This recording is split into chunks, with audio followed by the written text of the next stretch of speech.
अस्सलाम वालेकुम, मैं जमील फारूकी हूँ। आप मेरा ऑफिशियल यूट्यूब चैनल देख रहे हैं। आज अक्टूबर 2025 की 27 तारीख है, पीर का दिन है जिस वक्त वीडियो रिकॉर्ड हो रही है। पाकिस्तानी वक्त के मुताबिक दोपहर के 1:45 बज चुके हैं। मेरी अंडरस्टैंडिंग में, मेरी नजर में अब तक की 3 top stories, breaking developments, big news हैं जो मैं आपके साथ शेयर करना चाहूंगा। सबसे पहली और बड़ी खबर अडियाला से, जिसके मकीन 25 करोड़ अवाम के मुर्शिद यानी कप्तान कैदी नंबर 804 यानी इमरान खान के नजरिए, उनके मंशूर, उनके डट जाने और उनके बताए गए रास्ते के ऊपर चलने का मामला है। और गुज़िश्ता 24 घंटे के अंदर जो कुछ हुआ है, जो कुछ विटनेस किया गया है, होना तो ये बिल्कुल नहीं चाहिए था, लेकिन इसने मुझ जैसे शख्स और आम लोगों को बेख्तियार ये कहने पर मजबूर कर दिया है कि बेगैरतो, बेशर्मो, बेहयाओ, ये क्या कर डाला। यानी ये तो इमरान खान साहब की मिरास नहीं थी, ये तो पाकिस्तान तहरीक इंसाफ का नजरिया और मंशूर नहीं था, ये तो उनके मैनिफेस्टो का हिस्सा नहीं था। फिर ऐसा क्यों कर डाला? क्या ऐसी अनहोनी हो गई है? ऐसी क्या बात हुई है? उसकी डिटेल्स क्या रहेंगी वो मैं शेयर करूंगा। फिर सुहेल आफरीदी साहब फ्रंट फुट पर खेल रहे हैं। गो के जरके के अंदर उनसे जो रिक्वेस्ट की गई, कबायली अमायदीन से जब उनसे मुलाकात हुई तो बहुत गुस्से में थे। उनसे यह तक कहा गया कि आप वो कुछ बोलें जो शायद आप पहले कभी बोलते भी नहीं थे। तो उसके ऊपर सुहेल आफरीदी साहब ने मिन्नत तरले करते हुए कहा कि मैं उतना बोलूंगा जितना बोलने की जरूरत है, अभी मुझसे यह मत कराओ। ये सब कुछ तो हो गया, लेकिन उसके ऊपर बहुत सारे जो क्वार्टर्स हैं वो सख्त सीख पा है। खासतौर के ऊपर कल शब को जो उन्होंने खिताब किया उसके ऊपर गवर्नर राज तक की बातें हो रही हैं। उसमें कितनी सदाकत है, ये आई बात कहां से, उसकी डिटेल्स क्या रहेंगी वो शेयर करूंगा। साद रिजवी साहब और अनस रिजवी साहब तक का ताहाल कोई पता नहीं चला, उसकी डिटेल्स। फिर कुछ वायरल ट्वीट्स, वायरल बयानात, इसलिए गुजारिश है वीडियो शुरू से आखिर तक देखिएगा। एक और गुजारिश, अगर आपने चैनल नहीं किया अभी तक सब्सक्राइब जरूर सब्सक्राइब कर लीजिएगा। बेल आइकन यानी घंटा या घंटी अपने अंगूठे उंगली के साथ रख के डंडे से दबा दीजिएगा। इसके अलावा व्हाट्सएप चैनल का लिंक हर वीडियो डिस्क्रिप्शन के अंदर मौजूद होता है, जाइए उसको क्लिक करके ज्वाइन कर लेंगे। आपका हमारा राब्ता बेहतरीन तरीके से हो सकता है। आप सबसे गुजारिश ये है कि ये जो बेगैरती, बेशर्मी, बेहयाई का एलिमेंट हमारे अंदर बदरजाए अतम मौजूद है, कूट कूट कर भरा हुआ है, इसके ऊपर अगर आप एहतजाज करना चाहें तो फॉर्म 47 के वजीर आजम के फरमुदात के ऐन मुताबिक ऑप्शन कोई नहीं है ना, मेहरबानी फरमा कर करके, या फिर वो दूसरा तरीका है थू करके एहतजाज जरूर रिकॉर्ड फरमा दिया। चाहे रिकॉर्ड करें, आलसियां दा पिंड फुदुआ ने लुट लिया सी और किसी के पास कोई ऑप्शन है नहीं, चुप करके मोबाइल इस्तेमाल करते करते कर रहे हैं। इतना ही काफी है, इतना ही काफी है। आप समझे शाहरुख खान, महातीर मोहम्मद सब आपके दर पर, नेल्सन मंडेला सब आपके दर पर आ गए। आप मिल गई आपको जो आपकी रिक्वायर्ड डिमांड थी। मैं कहता हूं यार कैसे कर लेते हो यार। Top story of the day, ये एक ऐसी वालदा की बिपता है जो अपने बेटे के इंसाफ के लिए दर बदर भटकती रही। इंसाफ के ऐवानों जिसे वकला ने कोठों का दर्जा दे रखा है, वहां से उसे इंसाफ मिलना तो कुजा, उस इंसाफ के हुसूल के लिए जिसने वकालत करना थी वो वकील तक ना मिल सके। ये हमारे मुल्क के अंदर हुआ है, थर्ड वर्ल्ड के अंदर, जहां पर हम कहते हैं कि बहुत सुकून वाली चीजें हैं, बड़ा जी इंसाफ घर घर बैठकर मिल रहा है। चले कॉस्मेटिक किस्म की यानी टॉपिकल किस्म की प्रेजेंस निजाम इंसाफ की बाकी बचा दी जाती, फिर भी तो शायद लोग उसके ऊपर हंसी खुशी बात कर लेते। यानी अरशद शरीफ शहीद भाई के लिए आखिर में कोई वकील दस्तयाब नहीं था। शौकत अजीज सिद्दीकी साहब के बाद फिर एक आध और वकील था और कोई दस्तयाब ही नहीं था, उनका कोई केस लेने का तैयार ही नहीं था। वो मां बेचारी अपनी जान जाने आफरी के सुपुर्द कर गई। अच्छा, लड़ाई क्या थी? हक सच की थी।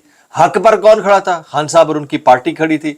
और हक पर खड़े हुए लोगों के लिए अपनी जान तक गंवा देने वाला शख्स, अभी तो मैं इस पे बात कर रहा हूं, आगे मजीद जाकर बात करूं, जान तक गंवा देने वाला शख्स, उनकी वालदा जब इस जहाने फानी से कूच कर जाती हैं तो उनके नमाज जनाजा में शिरकत करने के लिए कोई नहीं आता।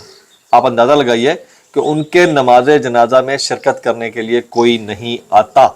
यानी कोई भी प्रोमिनेंट फिगर पाकिस्तान तहरीक इंसाफ की, कोई MNA, MPA या इससे बड़ा कोई बंदा जो आना चाहता हो वो नहीं आ पाया। यानी पाकिस्तान तहरीक इंसाफ का कोई MNA, MPA, कोई लीडिंग फिगर, कोई चेयरमैन, कोई तहरीक तहफ़्फ़ुज़ आईन पाकिस्तान का बंदा नमाज़ जनाज़ा में मौजूद ही नहीं था। सिर्फ सुहेल आफरीदी साहब का एक ट्वीट आया और बड़ा इंपॉर्टेंट ट्वीट था, वो उन्होंने पहले भी विजिट किया कुछ दिन पहले। वो फिर भी चले जाएंगे, मुझे पता है वो इतना दिल गुर्दे वाला बंदा है, उसका कंडक्ट ऐसा है, वो जाएगा, नौजवान आदमी है। लेकिन बाकियों का क्या? और फिर यही इन्होंने सलूक रवा रखा हुआ है बाकी सहाफियों के साथ। इनको लगता है कि मर खप जाना हक के लिए इनका लेजिटिमेट राइट है, हम पूछने क्यों जाए। कोई ताजियत तक के लिए नहीं आता, कोई मर्ग तक पे नहीं आता। यानी लोगों के अकाउंट्स बंद हो गए, उनके सिमें ब्लॉक हो गई, मरने मराने पे तुले हुए हैं, उनका खाना पीना जरिया माश तंग कर दिया गया। आपसे कोई कुछ नहीं मांगता, और देने का वादा जो है रिस्क का वो तो अल्लाह ने किया हुआ है। और कम से कम उनका जो एप्रिसिएशन लेवल है वो तो आप रेज कर सकते हैं। यानी एक माँ फौत हो गई, उसके नमाज जनाजा पे आप में से कोई बड़ा आदमी गया ही नहीं यार, आपको शर्म से डूब मरना चाहिए। जो केयर टेकर चेयरमैन पीटीआई हैं बैरिस्टर गौर साहब, और फिर तहरीक तहफ़्फ़ुज़ आईनी पाकिस्तान, जगह जगह लुच तुलने के लिए सब पहुंचे हुए होते हैं। और किसी के यही पॉइंट होता है, किसी की मर्ग हो गई है, किसी की शादी है, किसी का बेटा अगवा हो गया है, किसी का बच्चा गिरफ्तार है, इसके ऊपर आप अगर ये ड्यूटीज लगा दें कि हफ्ते में 2 दिन हमने फिक्स कर देने हैं और इन दिनों में हमने सर्च करना है कि किसको जरूरत है और किसके घर जाना चाहिए, इससे भी आप लोगों के दिलों में अपनी जगह बनाते रहेंगे। लोग मर रहे हैं, खप रहे हैं सब खान साहब के लिए, और उधर लोग अगर आवाज उठा रहे हैं तो अरशद शरीफ शहीद भाई के लिए, लेकिन शर्म किसी को नहीं आई। तो इस पे मुझे कहना बनता है कि बगैर तो ये क्या कर डाला। ये हमारे दोस्त हैं साकिब बशीर साहब, ये ट्वीट करते हैं कि अरशद शरीफ की वालदा का जनाजा था, बेटा पहले कब्र में है, अब वालदा भी चली गई। सूरत हाल ये है कि पीटीआई अरशद शरीफ को बहुत ओन करती है और करती रही भी है और शायद करती भी रहेगी, लेकिन पीटीआई लीडरशिप में से कोई भी इस जनाजे के अंदर मौजूद नहीं था। That is very very sad, very sad. और हमारे यहाँ निज़ाम इंसाफ की हालत यह है कि आवारा कुत्तों के हुकूक के लिए तो इस वक्त जज साहब कंसर्न है। आवारा कुत्तों के लिए, आवारा कुत्तों के हुकूक के लिए एक अदद जज साहब कंसर्न है। आवारा कुत्तों के हुकूक के तहफ़्फ़ुज़ के लिए इस्लामाबाद हाईकोर्ट एक दफा फिर मुतहरिक हो गई है, जैसे खादिम हुसैन सुमरो की अहम ऑब्जर्वेशन सामने आई है। लेकिन जीते जागते जिंदा लोगों के लिए, इंसानों के लिए कोई सॉफ्ट कॉर्नर नहीं। यह है हमारा निज़ाम इंसाफ। ये आज की ऑब्जर्वेशन थी, मैं आपके सामने शेयर करना चाह रहा था।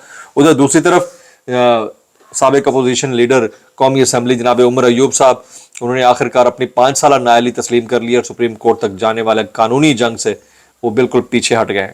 यानी इस हद तक आपके हालात हैं, उन हालात के अंदर बंदा आपसे एक्सपेक्ट करे तो क्या करे। मुल्क के अंदर एक और सिचुएशन बहुत ज्यादा जो दिगर गु है वो है लॉ एंड ऑर्डर की। आप एक तरफ तो ये नारा लगाते हैं ना कि सीसीडी बड़ा अच्छा काम कर रही है, बहुत ही अच्छा काम कर रही होगी जी, लेकिन आप ये देखें कि लोगों के अंदर ट्रस्ट डेफिसिट कितना है, अनसर्टेनिटी कितनी है आपको मामलात को लेकर। लोग अकाउंट में पैसा रखते हुए 10,000 सोचते हैं, पता है यार पता नहीं किसी वक्त किसी ब्लॉक हो जानी, किसी वक्त अकाउंट से पैसा निकल जाने, ना भी निकल जाए ब्लॉक हो जाए, मेरे 6-8 महीने मुश्किल हो जाएंगे। तो लोगों ने अब तंग आकर अल्टरनेट सोचना शुरू कर दिया। आप कौन सी ठीक इकोनॉमी की बात करते हैं? जो कुछ मुरीद के में मुबैना तौर के ऊपर हुआ है, कहाँ है साद हसन रिजवी और अनस रिजवी, आज तक पता नहीं चल सका है। इसने मजीद अनसर्टेनिटी को बढ़ाया है। अच्छा, एक तबका बाकी बच गया था मौलवियों का, मौलवी हजरात भी जो है दुबक्कर अंदर बैठ गए, उनको भी लगता है कि हालात इतने अच्छे नहीं है। तो इन हालात के अंदर कौन आपके लिए दुआएं करेगा और कौन आपके लिए सदाएं निकालेगा, ये आपको समझ लेना चाहिए। मैं कुछ वायरल बयान शामिल करता हूं। वायरल बयान से पहले कुछ इंपॉर्टेंट पॉइंटर्स। शेर अब्दुल मरवत साहब कहते हैं, अगर तहरीक इंसाफ वाकई जिंदा और फाल रहना चाहती है तो केपी हुकूमत को हर हाल में महफूज रखना होगा। यही अवाम की अमानत है, यही सियासी वजूद का बकिया सुतून है और इसी महाल से जमहूरी जिद्दोजहद आगे बढ़ सकती है। इसे कमजोर करना खुद अपने पांव पर कुल्हाड़ी मारने के मुतरादिफ होगा।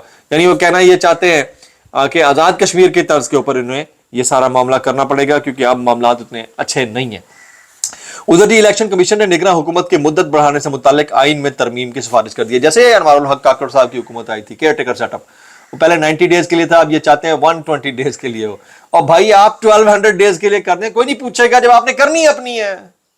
कानून तो है नहीं, कॉन्स्टिट्यूशन प्रिवेल नहीं करता, आप बुलडोज हो चुका है सब कुछ, तो फिर आपको ये फॉर्मेलिटीज, ये वो कहते हैं ना कि अजराह तफन्नुन, आपको ये करने की जरूरत नहीं है। मेहरबानी फरमा कर चल पड़े आगे, कोई मसला नहीं है। मैं कह रहा था ना गवर्नर राज की बाज़गश्त इस वक्त है केपीके के अंदर। कैप्टन रिटायर्ड सफदर अवान साहब जनाब मरीम नवाज साहिबा के शौहरे नामदार, आप फरमाते हैं सुहेल आफरीदी साहब जहमत भी ना करें, मेहनत भी ना करें, गवर्नर राज में हम खुद काबीना बना लेंगे। यानी आप देखें कि गैर जमहूरी कदम उठाने के लिए आप पिल पड़ने को तैयार हैं, और आप एक जमहूरी कदम उठाने के लिए कि अगर आपकी काबीना यानी आपकी गवर्नमेंट की जो کابینہ ہے وہ بننے کے لیے لندن تک جایا جا سکتا تھا نواز شریف صاحب سے ملنے کے لیے، تو ایک صوبے کے وزیر اعلیٰ کو اڈیالہ تک جانے کی اجازت کیوں نہیں ہے؟ یہ وہ کوشچن ہے جس کا جواب کوئی نہیں دے سکتا۔ تو گورنر راج کے جو سائے ہیں وہ بھی منڈلا رہے ہیں کے پی کے اوپر۔ صدر high court bar Wajid Ali Gilani کے ساتھ مبینہ لڑائی جھگڑے اور تشدد کیس میں انسداد دہشت گردی عدالت نے ایمان مزاری، ہادی علی چٹھا اور دیگر کی عبوری ضمانتوں میں 3 نومبر تک کی توسیع کر دی ہے، جبکہ سہیل آفریدی صاحب نے جو پاور شو لگا رکھا ہے، جس طرح کہ انہوں نے بیک ٹو بیک ہیٹرک کر ڈالی ہے پاور شوز کی، اس کے بعد یہ سینس کہیں کسی کوارٹر میں پریویل کر رہی ہے کہ آفریدی صاحب کی خان صاحب سے ملاقات ہونے دی جائے، اور میں I'm damn sure by the end of this week and before Friday کسی وقت بھی آفریدی صاحب کی خان صاحب سے ملاقات کرا دی جائے گی، کوئی ایسی بات نہیں ہے۔ آگے چلتے ہیں جی، متی اللہ جان صاحب کا ٹرائل چل رہا ہے، اس کے اوپر کچھ ہمارے دوست ہیں جیسے حسنات ملک صاحب کہتے ہیں کہ صحافیوں کے خلاف ریاست کی جانب سے آزادی اظہار رائے کو خاموش کرنے کے لیے قانون نے حکومت کی ساکھ کو مجروح کرنے کے علاوہ ملک میں خوف کی موجودہ فضا کو جنم دیا ہے۔ تازہ مثال میں انسداد دہشت گردی کی عدالت نے 31 اکتوبر کو صحافی متی اللہ جان پر منشیات کیس میں فرد جرم عائد کرنے کا فیصلہ کیا، چارج فریم عائد کرنے کا فیصلہ کیا گیا۔ ایسی سچویشن کے اندر بندہ کر کیا سکتا ہے؟ یعنی ایک بندہ سچ بھی بولے اور اس کے بعد کہتے ہیں کہ بے گناہی بھی ہو اور پھر سزا کا رستہ بھی کھولے، تو یہ اس ملک کے اندر چل رہا ہے اور یہ ناانصافی ہے۔ کچھ وائرل بیانات اس ڈسکلیمر کے ساتھ، اگر آپ کو میری بات بھی لگتی ہے تو معذرت، زیادہ لگتی ہے انتہائی معذرت، اور زیادہ لگتی ہے سانو کی کیسے کر لیتے ہو یار۔ یہ حامد میر صاحب کہتے ہیں ارباب اختیار سے گزارش ہے کہ آزاد کشمیر میں 4 سال میں چوتھا وزیر اعظم لا کر آپ ان سیاستدانوں سیاسی کرداروں کے خلاف نفرت میں مزید اضافہ کریں گے جو پہلے ہی عوام کی نفرت کا شکار ہیں۔